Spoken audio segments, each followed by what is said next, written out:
What's up? What's good? What's happening? What it do, baby? You are tuned in to another edition of the Why Not Us, Why Not Now podcast. It's your boy Xavier, aka X, aka Zay, joined by my brother from another, Kory Blackshear. Y'all know him as KB. And man, did the NFL world just decide to take over yesterday or not, KB? We're gonna get to our guest in just a moment, but man, like right when you think that things were all NBA, all systems go, and I know that June 1st is a busy time of year when the NFL usually starts to get things back up and going, but they were loud yesterday. Oh yeah, for sure. I think we all pretty much had the same reaction when we got the news. Just in shock because, I know you just like you said, the beginning of June is somewhat of a busy period of, the NFL. We talking about OTA starting and everything like that, but I don't think anybody saw that coming. What happened yesterday was probably some of the most monumental news, and honestly, could affect the landscape of the NFL altogether next season. So it was major news. Oh yeah, no doubt about it. As long as everything goes as according to plan and everybody's able to stay healthy out there on the field, it definitely shakes up the landscape. And if you don't know, there were two major trades that went down in the NFL yesterday. Myles Garrett to the Los Angeles Rams, AJ Brown to the New England Patriots. And joining us tonight to break everything down is the one and the only back in the building. It's got to be number 10. If it's not number 10, we getting close to the number. Muhammad Craig, Matt Craig is in the building, y'all. Matt, what's good, bro? What's up, y'all, man? It's a pleasure to be here. I appreciate y'all having me join on this sports we break it down. Yeah, man, there's no other way that we honestly could do this just with the landscape of how everything is changing in the NFL with all of this. So let's start off with the big one that like really shook up the day on Monday, shall we? Myles Garrett, no longer a Cleveland Brown. He is headed to the Los Angeles Rams in exchange for Jared Verse and multiple draft picks, including next year's first round pick, the second round pick in 2028, and the third round pick in 2029. I'm just going to be honest before I toss this off to y'all really quickly. This is one of those trades where if everything goes according to plan, I think this is a win-win trade for both parties involved. Obviously, we know who Myles Garrett is. We know how dominant he's been throughout the years. The two-time NFL Defensive Player of the Year, including winning Defensive Player of the Year last year, the all-time sack king for a season in the NFL, getting that last season. So obviously, the Rams, we know what they got there. What's not really being talked about enough amongst fans, though, in my opinion, is that Jarrett Verse is one of the best young pass rushers in the league. And Cleveland's GM Andrew Berry came out on Tuesday and said that if there's no Jarrett Verse included in this trade doesn't get done. Because the Browns have been hell bent for months now saying they were not going to move Myles Garrett. You had to be willing to kind of move heaven and earth to make this deal happen. And when it's Myles Garrett, a player of his caliber, it's easy to make the move. The only other player I could have potentially saw the Rams making a move for like this is Max Crosby if he had been available. Maybe Will Anderson Jr. if he had been available. Obviously, we know those two people were not going to be available, KB. So I feel like the Rams did everything that they had to do to officially go all the way in on this Super Bowl now window. If they weren't all the way in before, they definitely proved that they're all the way in now. Your early reaction when you got that notification yesterday? Shocked mostly because, like I said, we've been adamant, on this show about stars, especially Myles Garrett, who said that he chose the money over winning, and we talked about superstars complaining about their situation and then choosing to take the money instead, and kind of like double-edged sword in that matter. But I think what it does give you some type of hope that they are trying to maximize the last few years of Matt Stafford's career. I know Matt Stafford just re-signed an extension. I believe it's 1 year deal, just to kind of carry him out through the remainder of his career. But this does give them the best chance. And like I said, this automatically made them the favorite, not only to come out of their division, but to come out of the NFC in general, and possibly the Super Bowl favorites altogether. Because they addressed every need that they needed on the defensive side of the ball. The secondary, they went out and got Trent McDuffie. They went out and now you get a 2-time Defensive Player of the Year, a guy who just broke the sack record.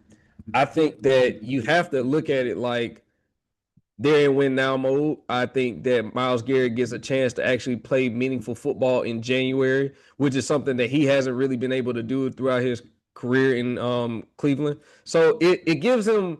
I think it's a good fit for him just because he comes on a defense that he fulfills a need that was needed for that team to actually get to that next level. We knew that they were going to have problems against teams like Seattle, which they did. We knew they were going to have problems with teams that were, basically loaded on offense. And if we're talking about what that did just to the NFC West, if we're just going to talk about them for that, that has to be now the best division, probably talent wise, in football. Because yes, we have the Arizona Cardinals still there, but the amount of talent that is on the 49ers, Seattle Seahawks, and the Rams, I mean, you could put them up against anybody. I do think that the only thing, and I told you about this X off camera, it kind of still was like one of those things where I would have felt like Mekhi Lemon still would have made a lot of sense, especially now that you made this move, because now you gave up draft capital. If you're going to turn the reins over to Ty Simpson once it's all said and done, you gave up draft capital in that situation. Now only one first round pick came out of that, so it's not the worst thing in the world, because I know a lot of people were saying, well, they were comparing it to the Sauce Gardner trade where he got 2 first round picks. I get it, but Jared Verse is about as good as ready to go as you can get when you're talking about for the Browns. So I know from their side, a lot of people are looking at the upside of Jared Verse because, like I said, he's already been a 2-time Pro Bowler. So he looks like he's gonna, he's going home. He looked like he's got something left to prove after, you know, I didn't see it coming.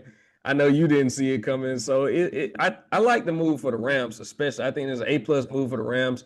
If I had to give a grade, an early grade right now for the Browns, I'd give them a B+. I think it was a great move just because you weren't going to go anywhere with Myles Garrett. Why not get a young player plus draft capital to go along with it? Start rebuilding slowly, because if you weren't going to be competitive with them, you might as well start reshaping the future right now and see where you can go from there. Yeah, I like it as a B+ trade too for the Cleveland Browns, adding a really good young pass rusher to a defense that is still pretty good when you take Myles Garrett away from it. They were 14th overall efficiency wise across the league last year, but in terms of yards, they were 4th overall, and they were pretty high up in some other categories too. Matt, your early reaction when we all got that news yesterday that the Los Angeles Rams had shaken up the landscape of the NFL once again? My first reaction was bullying works. We all said something about Myles Garrett taking that money after putting the trade demand out just this time last year. He rescinded that trade command and ended up deciding to come back for more money, the biggest contract for a non-quarterback. And all season long, when they were losing and he was going for the record, he made complaints. And pretty much everybody told him, like, we're not trying to hear it. Like, we don't care what you're talking about, man. You decide to do this, you decide to be in this, you decide to take the money, you had your chance to get out. Now sit in it. Now fast forward into this season, excuse me. Fast forward into this season, this offseason, he restructured his deal in March. And that kind of had people put their antennas up like, hey, what's going on? For somebody that want their money, why would he restructure his deal? And boom, the big news came out yesterday that he was going to get traded to the Los Angeles Rams out of all spots. And then if you look back, some of the people that's been out there reporting on it said the Rams didn't want to give up Verse, but the Cleveland Browns was like, we're not making a trade unless we get a young piece coming back. And you don't even have to go off reporting to say that. The GM Barry came out and said to himself that we wanted a young piece back. We wanted a young player back. We didn't just want draft picks. And there's only a few people that was able to make that trade with draft picks and young players, like you said, X. It's only a few, like Will Anderson with the Houston Texans. My apologies. He just read up for a new deal, so it wasn't gonna be him. Then you got Jalen Carter. The Eagles wasn't willing to come off him They just wanted to give draft picks, and the Browns said, "Well, we're not trading them." And then even when it came down to the Rams, they said that they was going back and forth for a while before they actually decided on the deal because the Rams was trying to hold on to Verse as much as they could, but the Browns just didn't budge. Now to talk about the overall picture, like KB was saying, overall I think it's a great move. The Rams just have a way, especially in this Sean McVay era, this new era, this Los Angeles Ram era, ever since they got back out there with the new owner and things like that. They just have a way of going after older superstars that still got something left in the tank, but may not be as great as they once was. I mean, we can list the players that they have bought in there in they run since they had Sean McVay. Odell Beckham Jr. came there on the tail end of his career and won a Super Bowl. They just bought in Devontae Adams. He's not in his top prime anymore, and he trying to win a Super Bowl. You got Jalen Ramsey that came there kind of at the tail end of his prime and came there and won a Super Bowl. They bring brought in him out. Von Miller to put him alongside Aaron Donald to help them win that Super Bowl. Get Von Miller, another one. So that's just something they kind of do. They don't mind going for that older superstar that may not be in his physical prime, but can still make an impact on the field. And that's Myles Garrett now, 30 years old, just came off winning the Defensive Player of the Year, just came off breaking a record. He definitely got more years behind him than he does in front of him, but he's still an impact player that can come out there and make a difference. So the Rams just have a way of saying F them picks for real and going out there and getting who they want when they want, and they don't care about drafting them. They don't care about the picks or the first round picks, second round picks, or whatever. If they can get an impact player at this moment, regardless if they still got a little bit left or a lot left, they're willing to make that move to get that player. And I close with this. Everybody gave them a hard time for the Todd Simpson pick, because they was like, "What are you doing to help the team now?" Well, it came out now. The reason they picked Todd Simpson because they knew they had a chance. They knew it was an opportunity for them to move their first round picks in these upcoming years, and they said this may be our last chance to get a quarterback with our draft pick being this high because they had that pick that they got from who was that? I got that from Atlanta, right? I think. Yes. They got that from Atlanta. Said this is our last chance to get a player this high. So let's go ahead and get our quarterback for the future. Even if it don't pan out, we at least got somebody we can invest in and see if it does pan out. And on the Cleveland Brown side, and I say this not be done, they just want to reset. They want to go for Arch. I said it before. I know Xavier thinks Arch gonna be the number one pick. I know Law thinks. I know a lot of people think that. It's not like an uncommon thing. I'm just not completely sold on Arch. But regardless if it's Arch or whoever comes out the draft, the Cleveland Browns are clearly pushing their chip to the center of the table and saying we got to go all in on a quarterback. It didn't work out with Deshaun. It seems like it's not working out with Shador. And now they want to go ahead and see who they can get in this upcoming draft by bringing in picks, bringing in young players, and starting to build the culture all over again and see where they can go from there. And we'll see where that goes. I hope they just give Shador a shot to at least perform. So if he's not going to be the quarterback for y'all future, he could be the quarterback for somebody else. But at the end of the day, I think the Browns made the right decision. Let Myles Garrett go. He built an amazing career there. He's a Hall of Famer. He'll always be remembered as a Cleveland Brown. When he come back, he's going to, wherever he goes, he'll never buy a beer in Cleveland. So he'll always be that guy, but let him go to get a chance to win him a Super Bowl and on the tail end of his career, and maybe he can end with one to add on to his Hall of Fame career. Yeah, I want to respond to a couple of things there. First, to some things that KB said. I understand saying that Mekhi Lemon was right there on the board and the Rams should have taken him, but to the point that Matt just said about the Rams feeling like they need to go ahead and get their next quarterback into the building, I'm going to go a step further than that. I also feel like it was important for them to feel like they had to get another insurance policy in the building for next season should something happen with Matt Stafford. As spectacular as he was last season, let us not forget that we went into the 2025 season not even knowing if Matt Stafford was going to start the season for the Rams because he missed most of training camp with a back injury. And he's right around 37, 38 years of age. So you have to make sure that you have a good insurance policy in the building to go along with that should something end up happening with him injury-wise. God forbid that happening. But we know for a fact that Stetson Bennett is not the answer.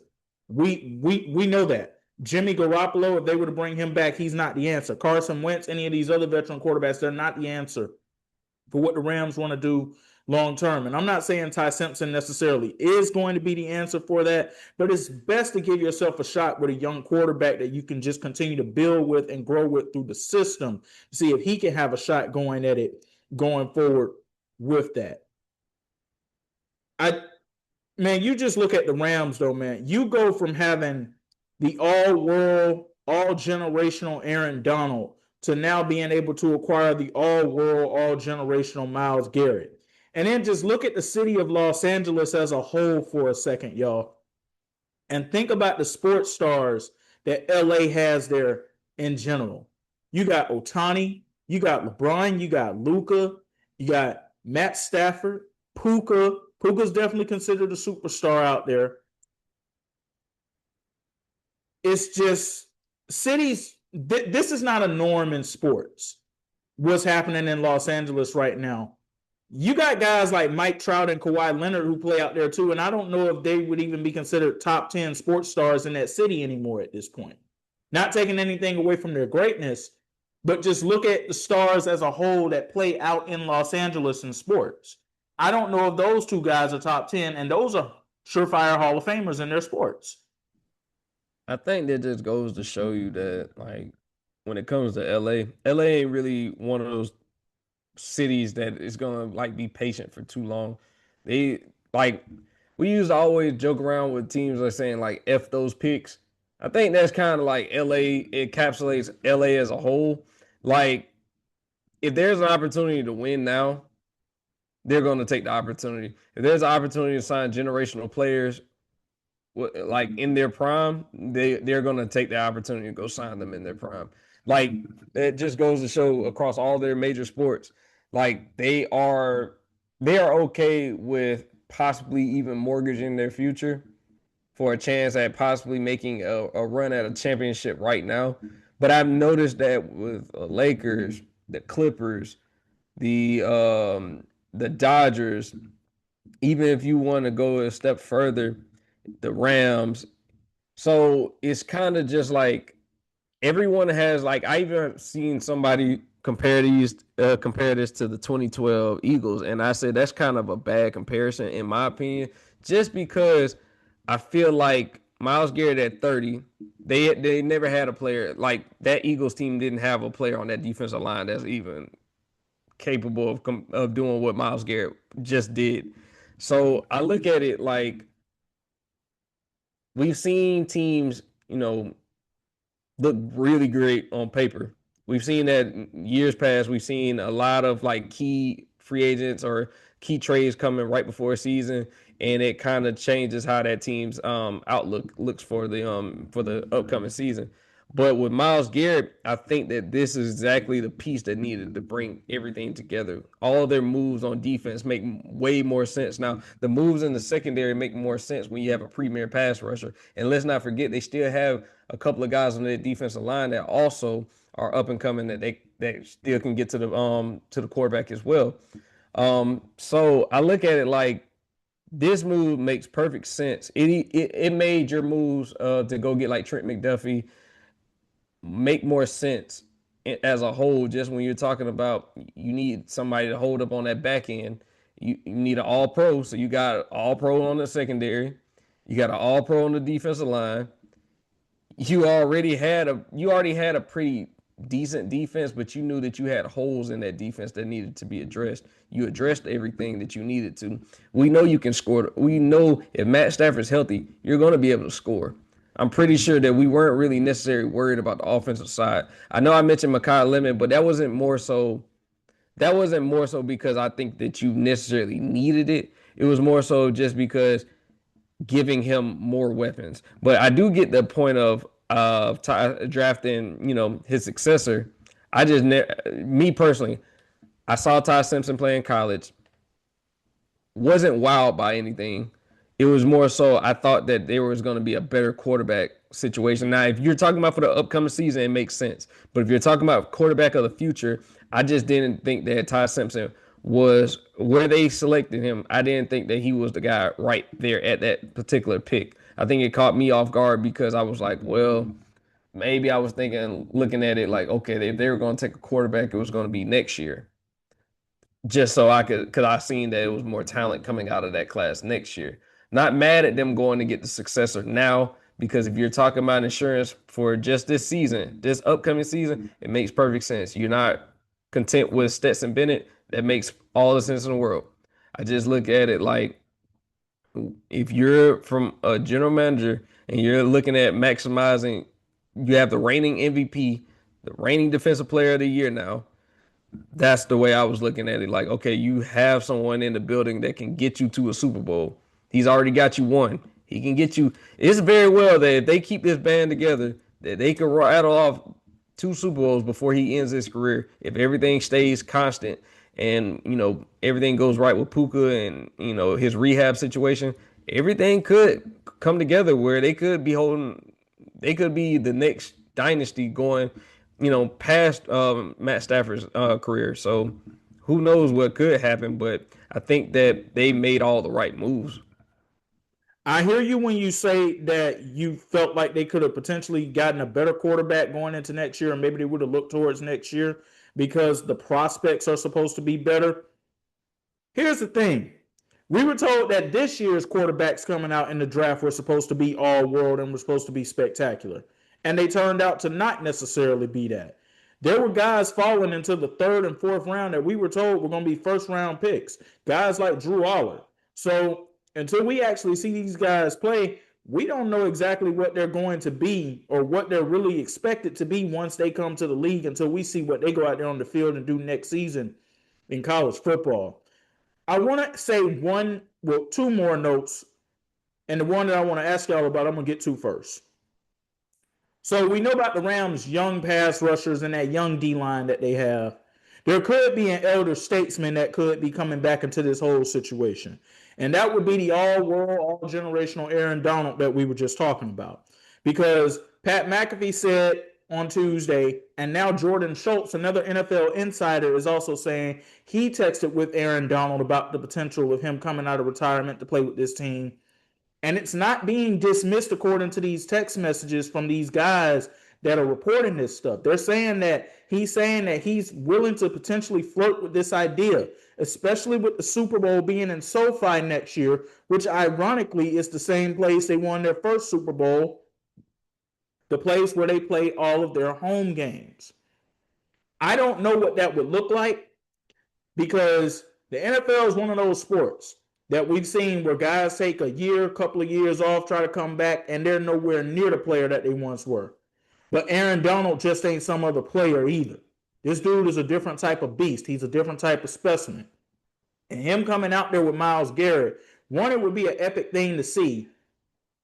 I'm just not sure if it would leave us with the Aaron Donald that we've known for his entire career. I don't want to see him come out and potentially end on a bad note or not look anything close like that player again. But if there's anybody I'm not going to doubt being able to do it, Matt, I'm going to go to you on this one. It's Aaron Donald.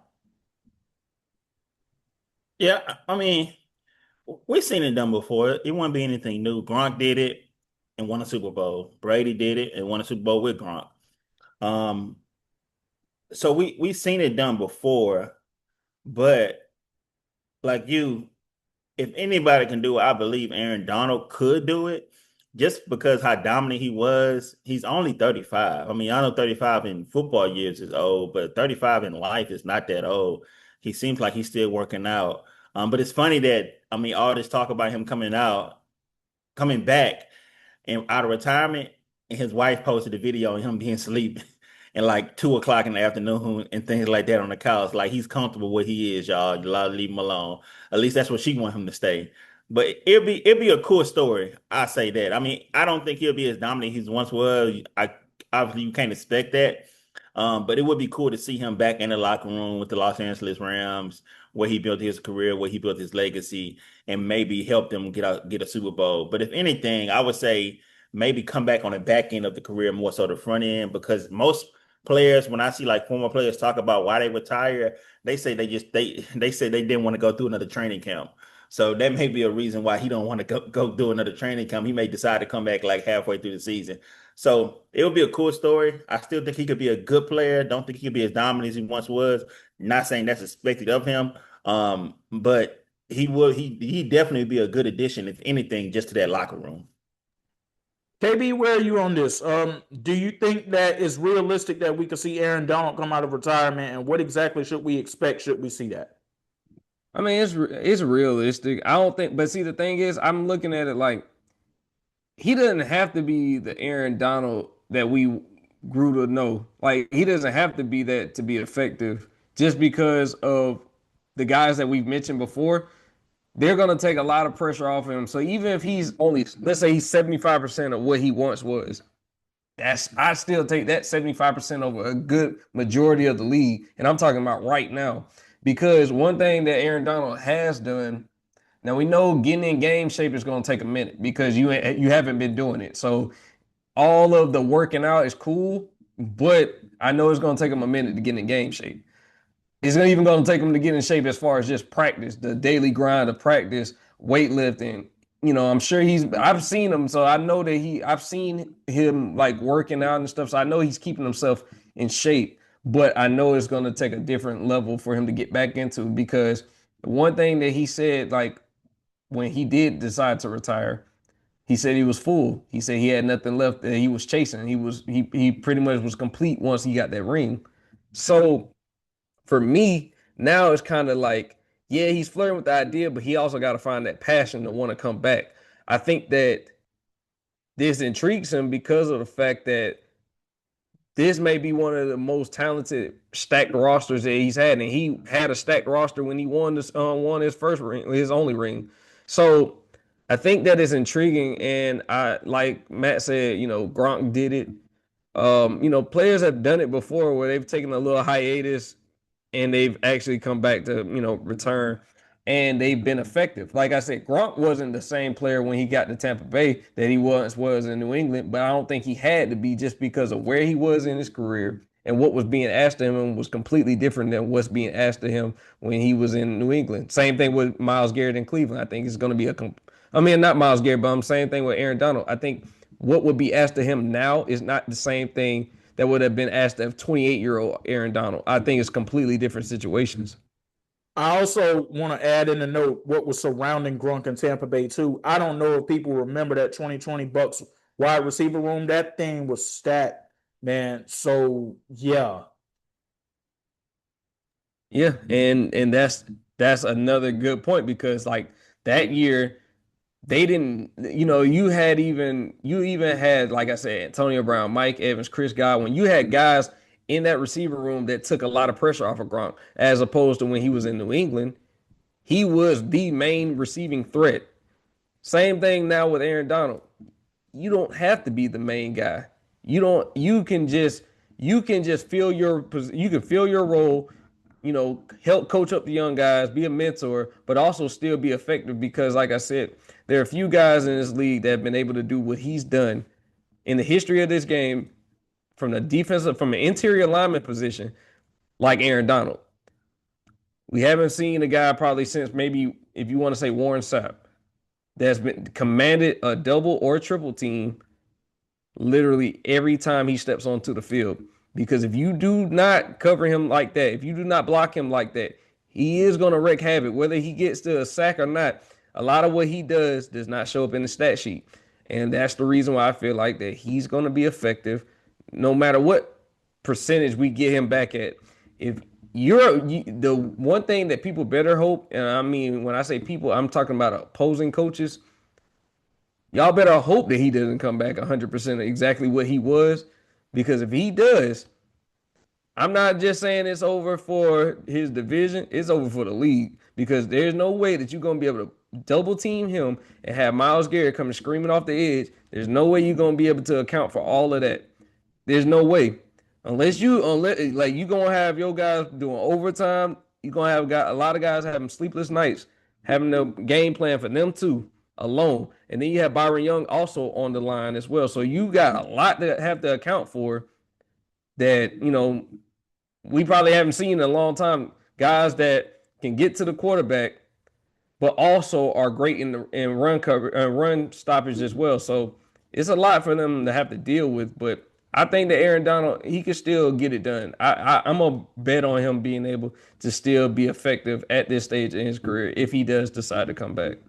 Yeah, that would be a hellacious front seven, and then you got a back four that you got to deal with that is not going to be too friendly for quarterbacks to have to deal with either. I'm gonna make one more note to close this out because we got another trade that we got to talk about that happened on Monday. It does surprise me that Aaron Donald got moved to the Rams, but it doesn't surprise me that he got moved at all because Todd Monken was asked about a month and a half ago where he was with Myles Garrett, if they had spoken or anything, and Todd Monken said, I have not spoken directly with Myles yet. We have not met yet. Well, Todd Monken was hired back towards the end of January, and this was around the start of April when he said this. Where there's smoke, there's fire.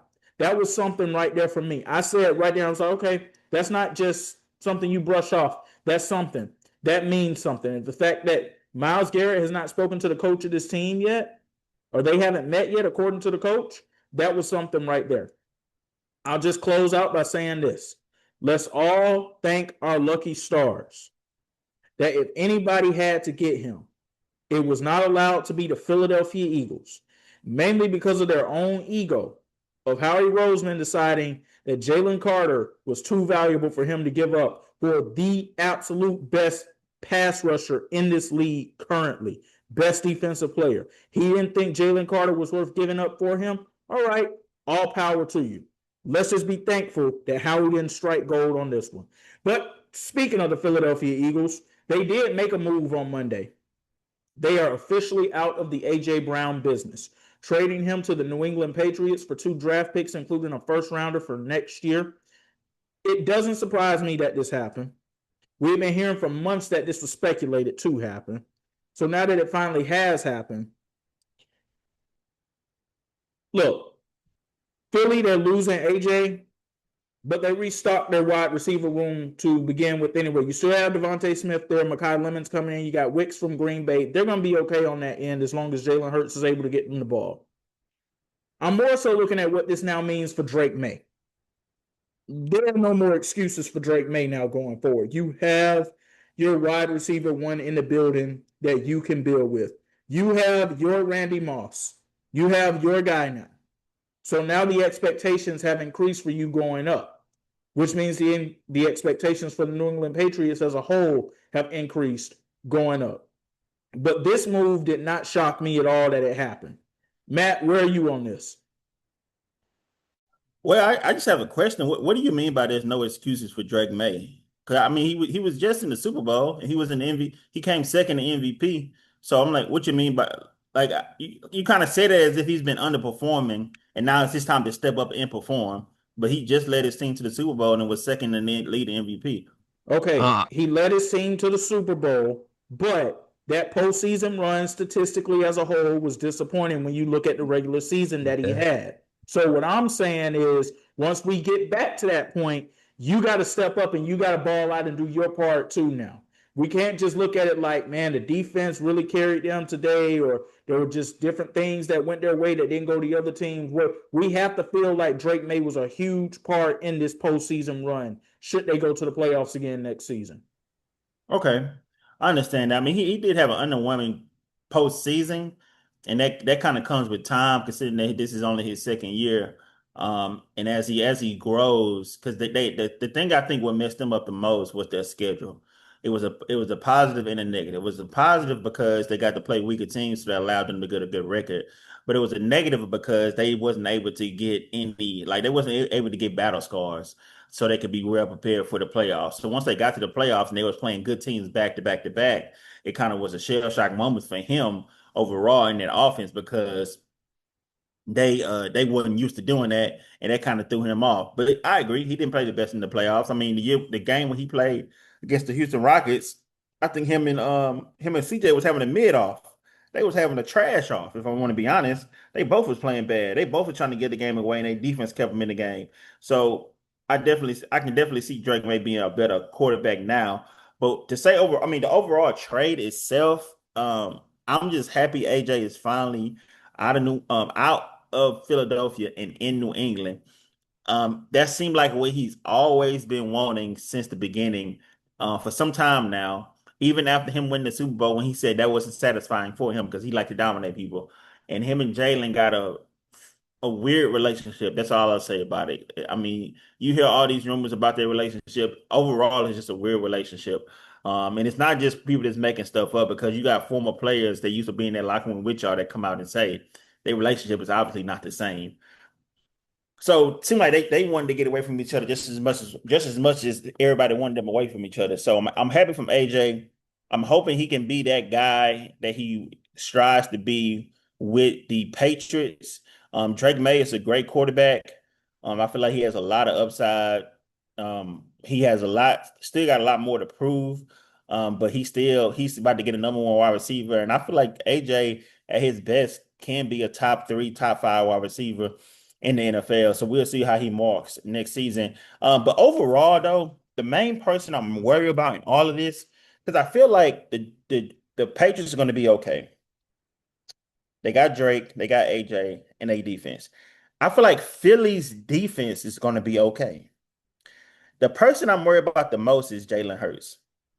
Because when AJ came into town, it took Jalen Hurts as a player to a whole nother level, right?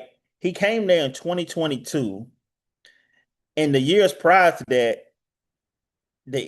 just with Hurts, not speaking before that when they won the Super Bowl, Nick Foles and all that, and they had Carson Wentz. Just with Hurts, he went from like an average, decent looking quarterback to people saying he's a top five quarterback. And I'm not giving all the credit to AJ. Obviously, Hurts played a role. He works hard. He had his moments where he grew from being a player that people didn't think could be an NFL quarterback when he was with Bama to going to Oklahoma and damn near being a damn near catapulting himself to a top five pick. He ended up being a second round pick, but to go from people not even thinking you can be an NFL quarterback to a second round pick is like miles apart. So I feel like he made strides just in that little instincts, and then to go from that to get to the NFL as a backup quarterback, to work hard to beat out Carson Wentz, to now to become the guy to lead your team to the Super Bowl, to lead your team to the Super Bowl again, to win a Super Bowl, to outplay Patrick Mahomes in the Super Bowl. Jalen Hurts puts in the work, regardless of what people think about it. He may not be able to make all the throws. He may not be able to do everything people think he should do, but he puts in the work. My thing is, I just would like to see how he would look without AJ, because everything that he done in the NFL that made him be as great as he became was with AJ at number one.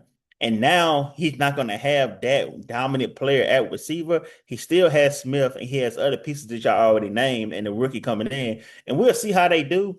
But Jalen Hurts just doesn't give me whoever at wide receiver and I can make it work. He gives me Dak Prescott. Things have to be right around me for me to make things go. Like, and it's a big drastic difference in quarterbacks like that. Obviously, we're talking about a top five quarterback like Tom Brady, Patrick Mahomes, uh, Josh Allen, Lamar Jackson. Like we talking about guys like that. But when he was with AJ, that's the conversations people was trying to put him in. They were saying like, "Hey, after you list those guys that I just said, Jalen should come in right there, number five, and number six, and whatever." But now we'll see how he do without AJ. I just don't think he's that good of a talent. He works hard. He's a leader. He does what he needs to do on the field, off the field, and he gives a good image. But as a thrower of the ball, does he just make everybody around him better just for being their quarterback? I don't know.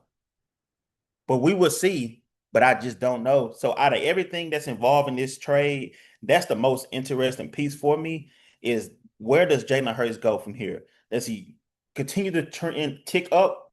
Does he kind of mellow out, or does he go back the other way? And we got the season coming up soon, so we'll find out. Yeah, But good we're luck gonna to find. AJ. I think he'll be great. Yeah, we're gonna find out, and I'm gonna speak to that point in just a moment. But I want to speak to your Jalen Hurts point here. A lot of this is going to depend on what Sean Mannion, the new offensive coordinator, is bringing to the table. We're hearing great things out of Philadelphia so far. The players love him. They love his scheme. They love his playbook so far. I believe that this is actually going to help Jalen Hurts, and I say it just in terms of the fact that you could tell things just weren't working with him and A.J. Brown anymore. You could tell that there were times that he felt like he had to force feed A.J. the ball. It's not going to feel that way with the offense next year. One, I believe that Devontae Smith is a number one wide receiver.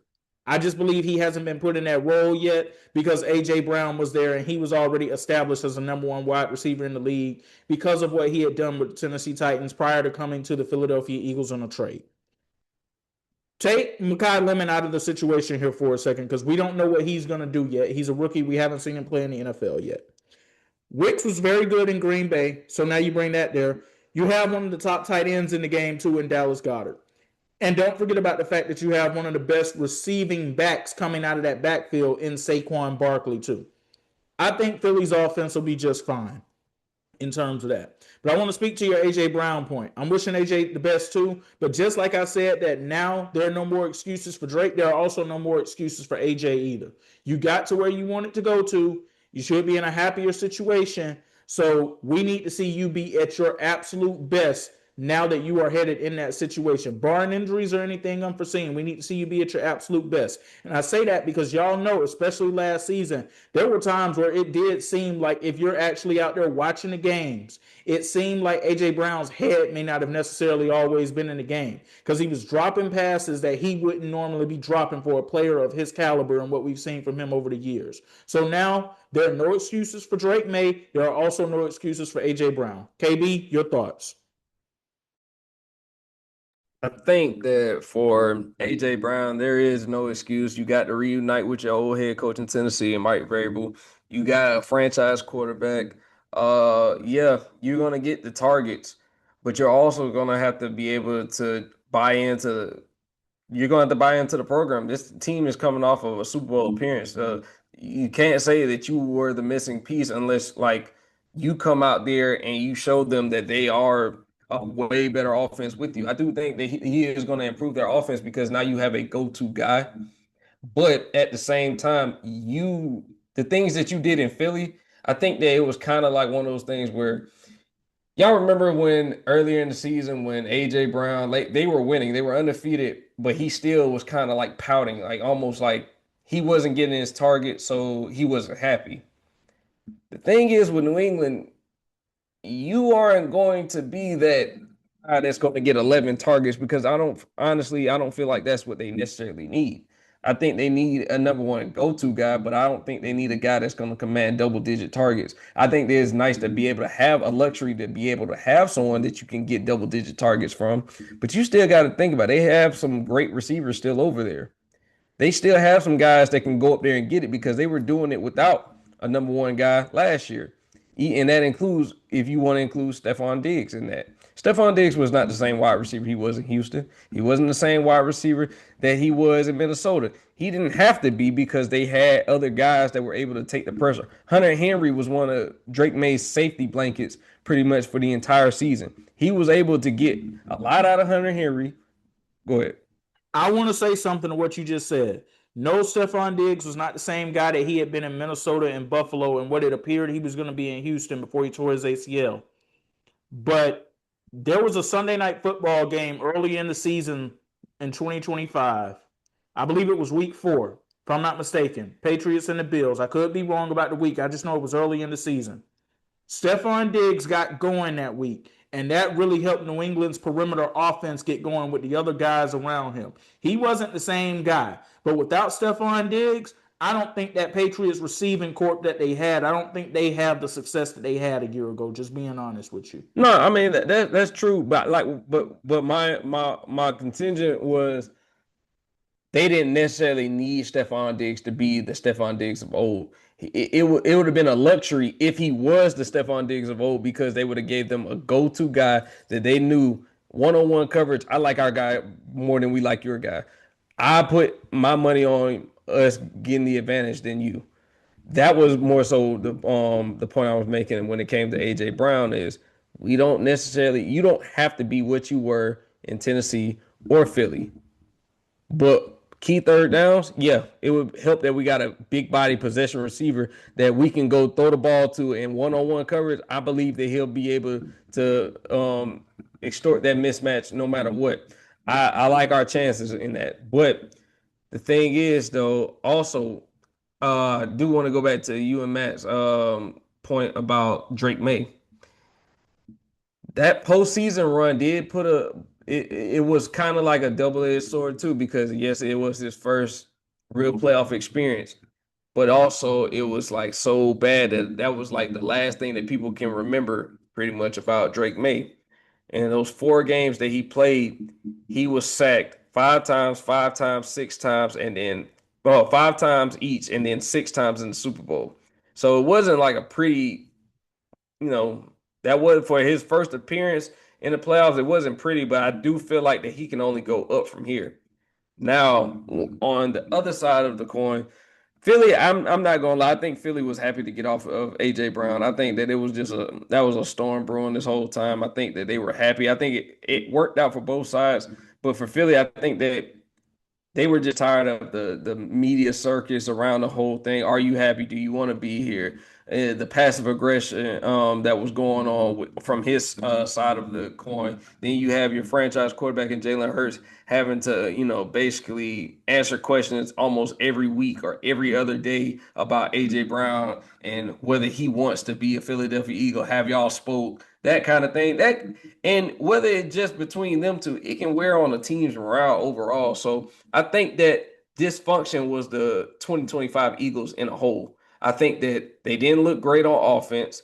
They looked confused at times. The offense it didn't really have any cohesiveness to it. But it started because 2 of your main offensive threats were not in sync. They were not on the same page. For whatever reason, I'm not even going to get into that.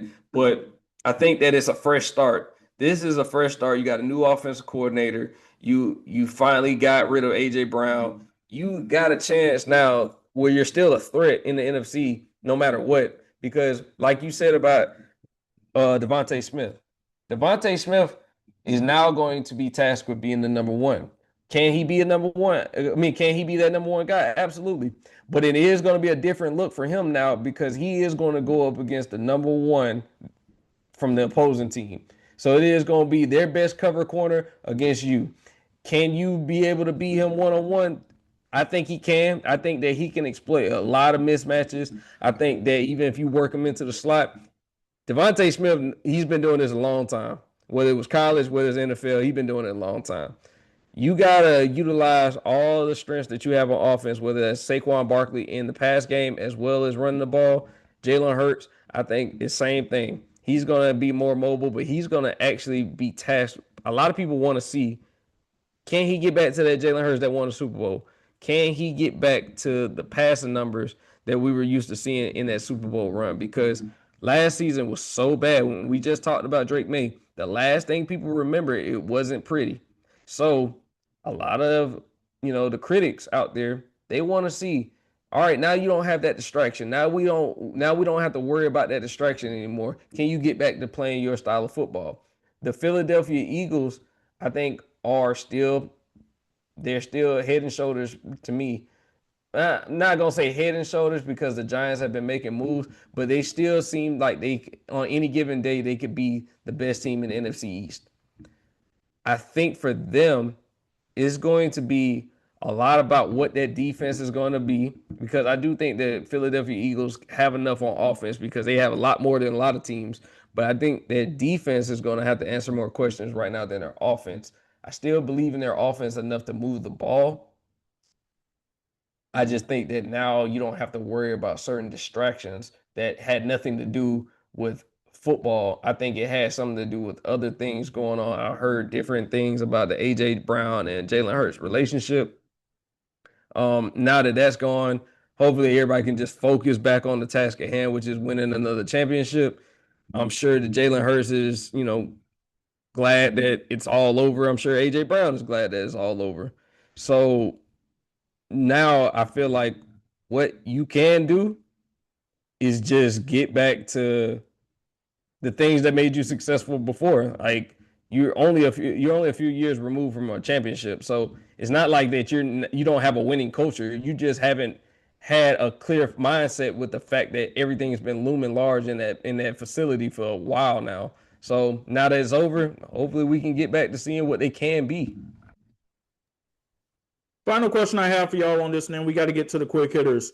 Did this move help move the Patriots back to being your favorites in the AFC to represent in the Super Bowl for next season?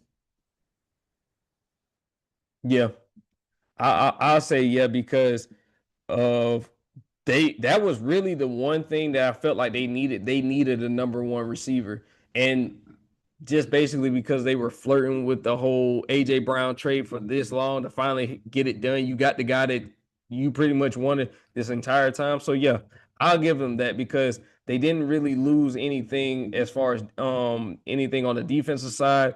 You swap Stephon Diggs out for AJ Brown. I look at that as a win. I would say hell no. The Patriots are they like we talked about to start out, they had a good season, but it was mainly based on their schedule. And that kind of catered to a lot of how successful they were.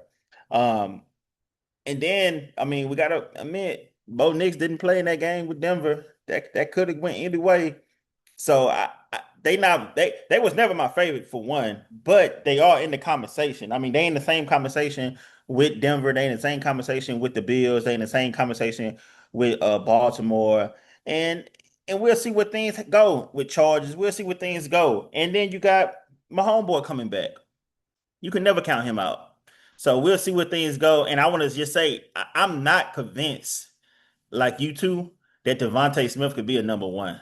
Like I'm not, I have to see it to believe it. But if I had to put my money on, I would say he wouldn't be one. At least not like a high end number one. Like will he be a top 10 number one? I don't know. Top 15 number one, maybe. But I don't know. I'm not too convinced on Devontae Smith being a number one guy. But as a number two, he's great. But even as a number two, he was like a decent number two. So we'll see. But overall for the AFC, they're not my favorite, but they definitely in the conversation with a group of other teams going into the season.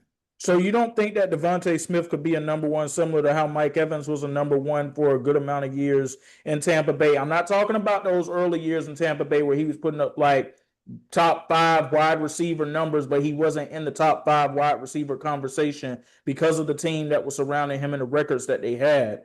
But you don't think that he could put up Mike Evans type of numbers from like 2019 to about 2023 or be even something similar to what Drake London has emerged in for the Atlanta Falcons? I mean, if he's Drake London, that's a decent receiver. You know what I'm saying? Like if he's Drake London, I don't see London as like a top end wide receiver one. And you saying can he be Mike Evans on Mike Evans' decline? That's pretty much what you said. Like not Mike Evans when he was at his peak, but can he be Mike Evans when he was on decline? Then I guess he can be a good player on the decline, but he's in his prime. He's 27, 28. He should be Mike Evans in his prime, not Mike Evans on the decline. And can he be Drake London? Yeah, probably could be Drake London, but I don't look at Drake London like a top end receiver. Okay, we're gonna talk about Drake London again in a moment. I'm gonna go ahead and give you my answer to this question. I say no as well, but that's because as of right now, for me, my favorite to come out of the AFC is the Denver Broncos. They made a move this offseason too to get their quarterback a number one wide receiver in Jalen Waddle. And that's pretty much all that wide receiver room was missing because they're a good wide receiver core without Jalen Waddle anyway, or at least they were last season. He now puts them over the top. And I believe in Denver's defense more than I believe in New England's defense. Denver also has a better, well-rounded offensive line than New England has too. So as of right now, Denver's my favorite to come out of the AFC. Will it happen? We'll see. Because like you said, Matt, with my homeboy coming back and that being my favorite quarterback, I don't want to count him out. But outside of the moves that the Chiefs made to get more running backs into the room and to try to restock the defense, they didn't really do too much with that offensive line. And that is a big concern for me because you don't want to have my homeboy out there running for his life again. Hopefully, with Eric Bieniemy coming back as the offensive coordinator and them improving the running backs room, hopefully they find a way to scheme in something more for the running backs to get involved and they can take something off of my homeboy's plate somewhat with that. All right, y'all, we got to get to some quick hitters, and Matt pretty much started to take us there. Drake London getting a 4-year deal, $141 million extension from the Atlanta Falcons. Obviously, Matt just pretty much told us that he doesn't view Drake London as a wide receiver one. KB, I know you got some things to say about that.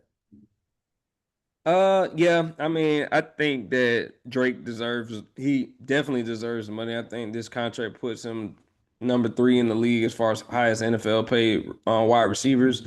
Definitely sure-handed, reliable, gives them a jump ball threat. able to work in between the chains. I think that Drake London has been consistent, and I think what it is it's something to be said about Drake London still producing while he's never really had consistent quarterback play.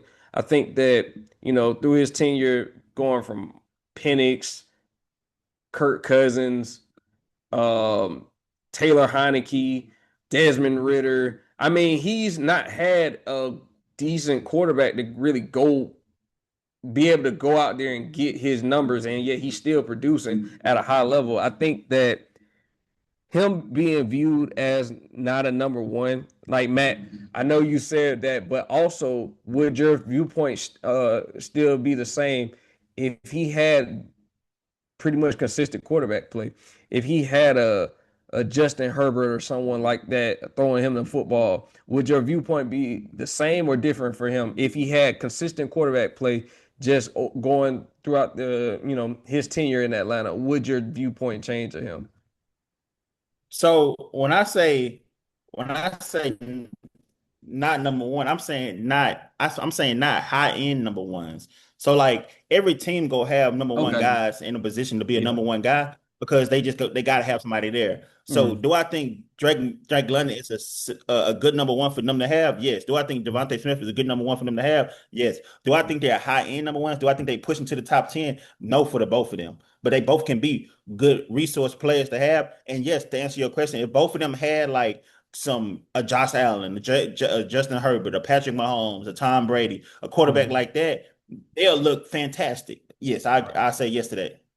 Yeah, and I get that too. Is if you're talking about ranking like a tier list as far as the number one wide receivers in the league, yes, he wouldn't be on that top. He wouldn't be on tier Yeah, one. He probably would fall into that tier three for some people, maybe tier four if you're talking about number one guys.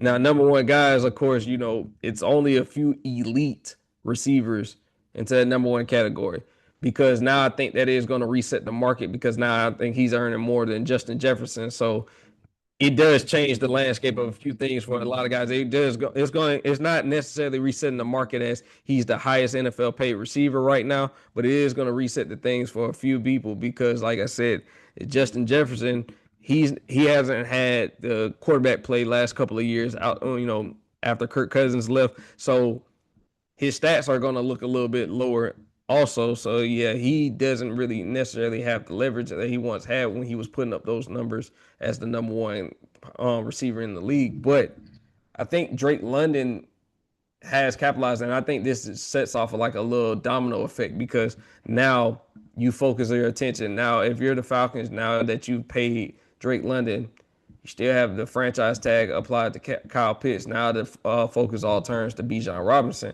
who is next up for an extension. So you're locking up your young core and you're trying to build something in Atlanta that what I'm saying people actually want to come see because we know the talent is there, and I think that's the most frustrating part about the whole Atlanta Falcons experience is you see the talent. You have arguably the best running back in the league. You have guys out there, and yet you're still in a playoff drought of I think going on now 8 years, and it's just one of those things where we're looking at it like when will this pay off? I think Drake London is the guy for Atlanta because we talk about if you draft a wide receiver that high, he got to be the guy. He has to be the guy for your team. I think that they got the wide receiver position right. I would love to see them add more around him. I know they just got Zachariah Branch out of Georgia. I know that we're looking at, we're not looking expecting too much from the wide receiver room this year in Atlanta because of the fact that either they're young or they're just, basically wide receiver by committee because we know that they don't have a solidified number two guy yet. Hopefully that'll be Zachariah Branch, but we don't know. So we're looking at Kyle Pitts to even have a bigger workload than he's ever had because of the fact that you no longer have a guy like you don't have a guy to take the pressure off of Drake London as much as you've had in years past. Like even if you're talking about Darnell Mooney had a bad year, he still was better than some other guys in that aspect, and we don't have the depth. So hopefully Drake London continues his excellence on the field, because I know fans in Atlanta love him. He's very reliable, very good teammate. So hopefully, we can continue to see what his career pan out to be. Well, the New York Giants signed 3 wide receivers on Monday, including Odell Beckham Jr. A nice little feel of nostalgia right there. Listen, I think it's a nice feel-good story. I don't have high expectations for what exactly I think the statistics and the numbers on the field are going to look like. Matt, we talked about this in our group chat yesterday, and I think we pretty much agree on this.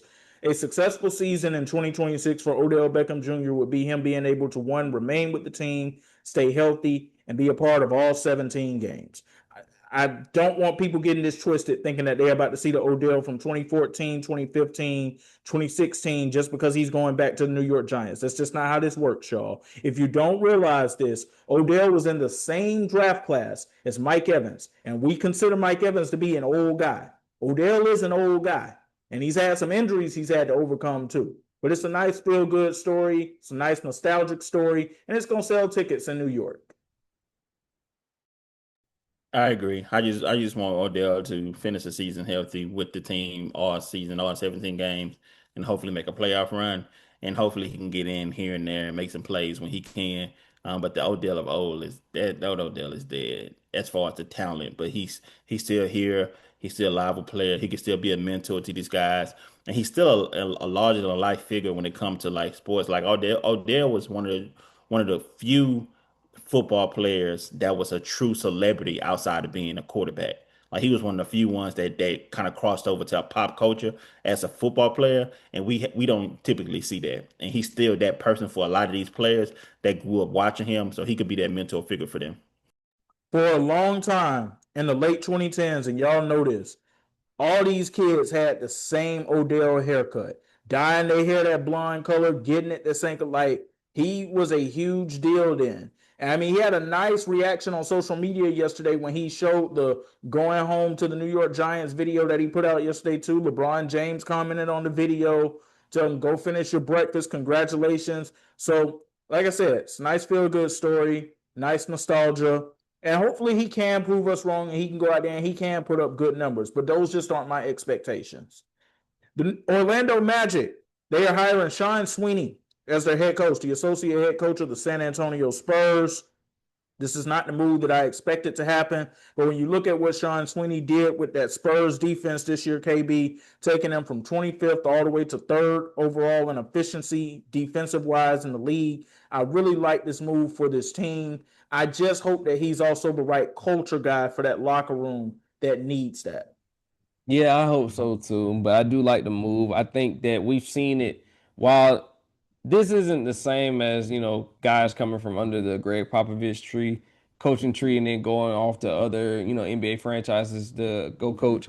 I think that it is the right move. I do think that they've been a much improved defensive team. They've been a much improved team overall. And I think that the coaching staff deserves a lot of credit. Mitch Johnson, of course, he's the leader of that whole thing. But Sean Sweeney also being on that staff, giving insight to Mitch Johnson when he needs it. Also, staying in the ear. Like these guys, I think a lot of people don't understand that how many different coaches have relationships with the players outside of the head coach.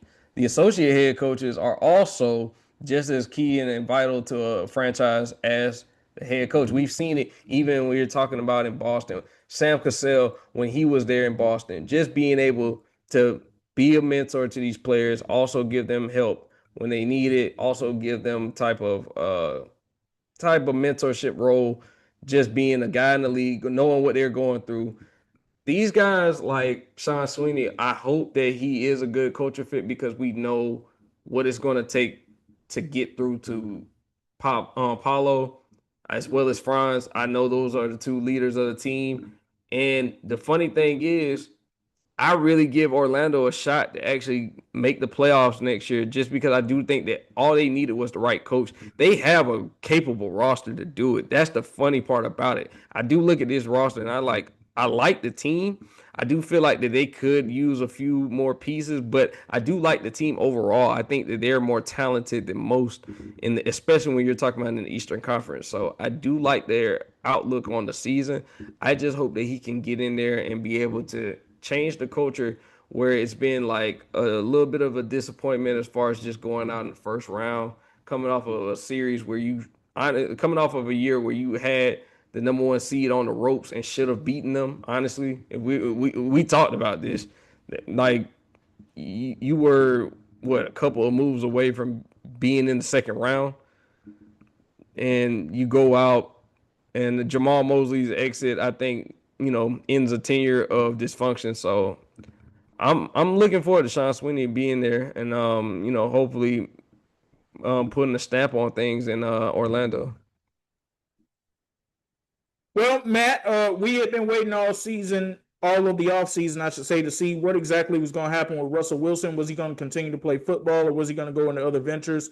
We know now that he is heading to CBS as one of their lead analysts, probably on their pregame, postgame show, taking that quarterback spot, that vacancy that was left open by Matt Ryan. If you've been watching the NFL show on CBS over the years, you know that they have a designated spot for the quarterback. Dan Marino, Boomer Esiason, Matt Ryan, now Russell Wilson. I think he's going to do really well in this role.